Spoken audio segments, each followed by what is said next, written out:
Hello viewers, আসসালামু আলাইকুম। আশা করি সবাই ভালো আছেন। আপনারা কি বস্তায় আদা চাষের ব্যাপারে উৎসাহী? আপনারা কি জানতে চান খুব কম খরচে কিভাবে বস্তায় আদা চাষ করা যায় এবং এমন কিছু টিপস যাতে করে আদা গাছে দ্রুত প্রচুর পরিমাণে ফলন হয়? হ্যাঁ ভিউয়ার্স, আজকে এই বিষয়ে বিস্তারিত আলোচনা করব, যাতে করে কম খরচের মধ্যে অল্প সময়ে প্রচুর ফলন হয়। এছাড়াও আদা চাষের এমন কিছু টিপস দিব যাতে করে অঙ্কুরোদ্গম দ্রুত হয় এবং অল্প সময়ের মধ্যে প্রচুর আদা তুলতে পারেন। চলুন শুরু করা যাক। এই পদ্ধতিতে ভালো কোয়ালিটির যে আদা রয়েছে সেগুলো নিতে হবে এবং প্রত্যেকটা আদায় যেন ঠিক এরকম 2টির বেশি কুড়ি থাকে। তো দেখতে পাচ্ছেন এখানে কিন্তু অনেকগুলো কুড়ি রয়েছে। তো এরকম আদা আপনারা বাছাই করবেন। এক্ষেত্রে কিন্তু আপনারা এই পদ্ধতিতে পুরো আদাটি ব্যবহার না করে শুধু এই কুড়িটাই ব্যবহার করতে পারবেন। ঠিক এরকম করে কেটে নেবেন, অর্থাৎ কুড়িগুলোকে এরকম করে কিছু অংশ নিয়ে কেটে নিতে হবে। এভাবে প্রত্যেকটি অংশ কেটে আলাদা করে রাখবেন। এবার এই কাটা কুড়িগুলোকে অবশ্যই একটি পাত্রের মধ্যে কিছু পরিমাণ ভেজা টিস্যু পেপার নিয়ে তার উপর এরকম করে বসিয়ে দিতে হবে। আপনারা এই পদ্ধতিতে অবশ্যই বসিয়ে দেবেন। এর উপর দিয়ে পুনরায় টিস্যু পেপার দিয়ে ঢেকে দিতে হবে। এবার এরকম বসানো হয়ে গেলে উপর দিয়ে ঠিক এরকম ভেজা টিস্যু পেপার দিয়ে নেবেন। এভাবে উপর দিয়ে বসিয়ে দেওয়া হয়ে গেলে এর উপর হালকা পানি দিয়ে নেবেন। তো পানি দেওয়া হয়ে গেলে এবার এতে দিতে হবে পেঁয়াজ। আপনারা একটি পেঁয়াজ অর্ধেক করে কেটে নিয়ে কিছু অংশ এরকম ছোট ছোট স্লাইস করে কেটে নেবেন। এবার এর উপর দিয়ে ঠিক এভাবে বিছিয়ে দিতে হবে। এভাবে বিছিয়ে দিলে কি হবে, পেঁয়াজের খোসা বা পেঁয়াজ এগুলো কিন্তু খুব দ্রুত শিকড় আনানোর জন্য কাজ করে। এর উপর পুনরায় একটি টিস্যু বিছিয়ে এটাকে ঢেকে রাখুন 2 দিন।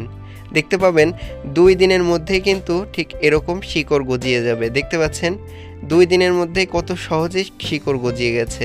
আরও একটি পদ্ধতি আছে। এজন্য অবশ্যই আপনাকে শুকনো আদা নিতে হবে যেখানে এরকম কুড়ি হয়েছে। এবার এটাকে অবশ্যই একটি বোল নিয়ে নিতে হবে। দেখতে পাচ্ছেন একটি বোল নেওয়া হয়েছে। এর মধ্যে নিতে হবে 2 চামচ পরিমাণ এরকম হলুদের গুঁড়া। দেখতে পাচ্ছেন এরকম 2 চামচ হলুদের গুঁড়া নিয়ে নেবেন।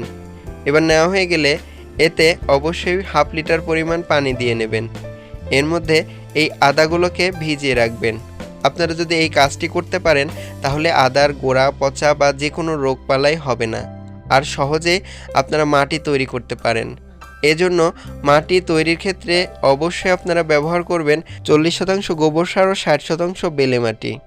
10 দিন পর আদার কুশিতে শিকড় চলে আসলেই এগুলোকে আলাদা পাত্রে এরকম করে লাগিয়ে দিতে হবে এবং 10 দিনের মধ্যে ঠিক এরকম গাছগুলো বড় হতে শুরু করবে। এ সময় অবশ্যই আপনাকে চারা রোপণ করতে হবে। এজন্য মাটি প্রস্তুতিতে আগের সেই উপাদানগুলো একত্রে মিশাতে হবে। এর সাথে মিশাতে পারেন কিছু পরিমাণ ডিমের খোসা। এতে করে এইরেশন ভালো হবে এবং নাইট্রোজেন ফসফরাস দিবে।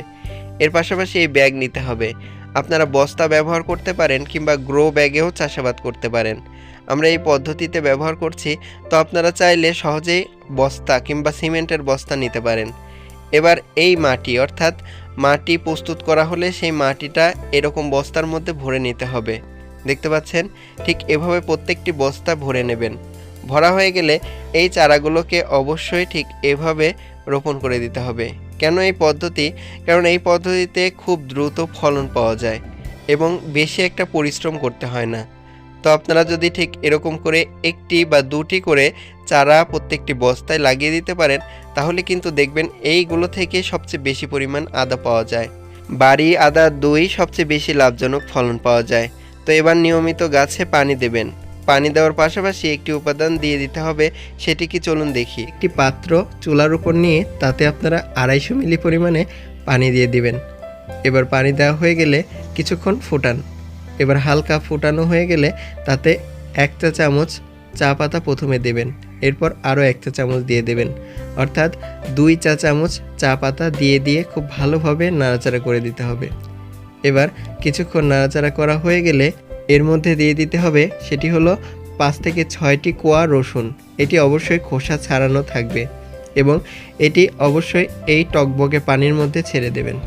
এভাবে কিছুক্ষণ জাল দিতে থাকুন যাতে করে রসুনের কোয়াগুলো সিদ্ধ হয়ে যায়। এবার এটিকে ঢাকনা দিয়ে ঢেকে দিতে হবে পেঁয়াজের খোসা। আপনারা যে কোনো পরিমাণ পেঁয়াজের খোসা দিতে পারেন, তবে যাতে শুকনো না হয়ে যায় সেটি লক্ষ্য রাখবেন। এবার কিছুক্ষণ পেঁয়াজের খোসা দিয়ে নেড়ে চেড়ে পানির সাথে ভালোভাবে মিশিয়ে ফেলুন। এটি কিন্তু অনেকে বলতে পারেন যে পেঁয়াজের খোসা ভিজিয়ে দেওয়া যাবে কি না। না ভিউয়ার্স, আপনি এই সিস্টেম ফলো করুন, সবচেয়ে বেশি কার্যকর হবে। এবার 2 থেকে 3 মিনিট ঢাকনা দিয়ে রেখে 2 থেকে 3 মিনিট পর ঢাকনা ছাড়িয়ে এটিকে ঠান্ডা করুন। ভিউয়ার্স দেখুন, আমি একটি পাত্রে ঢেলে নিয়েছি। তো এটি কতটা গাঢ় হয়েছে এবং টকটকে হয়েছে, তাহলে বুঝবেন এটি খুব পারফেক্ট। এবার এটাকে ছেঁকে নিতে হবে। আপনারা যে কোনো ছাঁকনি দিয়ে খুব সহজে একটি পরিষ্কার পাত্রে ছেঁকে নেবেন। আমি এখন একটি গ্লাসে ছেঁকে নিলাম। ভিউয়ার্স দেখুন, ঠিক এভাবে ছেঁকে নেবেন। ছেঁকে নেওয়া হয়ে গেলে আপনারা যা করবেন, এই উপাদানগুলোকে খুব ভালোভাবে আবার মিশাতে থাকুন। তবে ছাকার পর যে খোসা রয়েছে এগুলো গাছে দিয়ে দিতে পারেন। এবার গুরুত্বপূর্ণ দ্রবণ তৈরি করতে হবে। এজন্য প্রথমে একটি পাত্র নেবেন এবং পাত্রের মধ্যে আপনারা অবশ্যই 500 মিলি বা হাফ লিটার পানি নিয়ে নেবেন।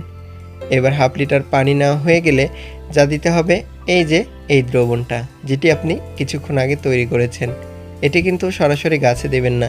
আমি এখানে 250 মিলি পানি দিয়ে যতটুকু দ্রবণ পেয়েছি সম্পূর্ণটাই দিয়ে দিয়েছি। এবার খুব ভালোভাবে কিছুক্ষণ নেড়ে নিতে হবে। এবার এভাবে নাড়াচাড়া হয়ে গেলে দ্রবণটা পারফেক্ট দেওয়ার জন্য এটি গাছের গোড়ায় দিয়ে দিতে পারেন, কিংবা অবশ্যই একটি স্প্রেয়ার বোতলে ভরে দিয়ে দিতে পারেন। নিয়মিত গাছের পরিচর্যা নিলে 6 থেকে 8 মাসের মধ্যে কিন্তু বেশ ভালো পরিমাণ আদা ধরবে আপনাদের গাছগুলোতে। আর এই পরিচর্যাগুলো নিলেই কিন্তু আপনারা অল্প সময়ে আদা পেতে পারবেন এবং কোয়ালিটি সম্পন্ন আদা পাবেন। ধন্যবাদ সবাইকে ভিডিওটি দেখার জন্য।